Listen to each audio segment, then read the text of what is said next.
亲啊，过去一年你有买股票无？2019年台股的总市值超过40.3条，创历史新高。啊，外资嘛真爱买台股。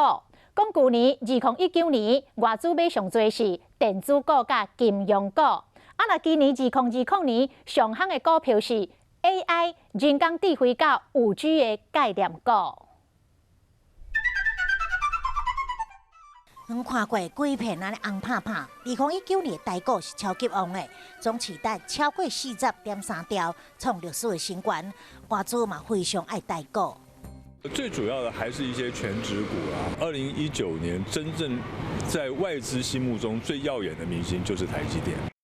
2019年外资买超前10大股票，包括台积电、鸿海伟创、华邦电、京元电子、光宝科、上海商银、永丰金、华南金、第一金。电子股甲金融股外资上看好，成交量、周转率、本益比，还有殖利率来看，都是一个相当优质的一个市场。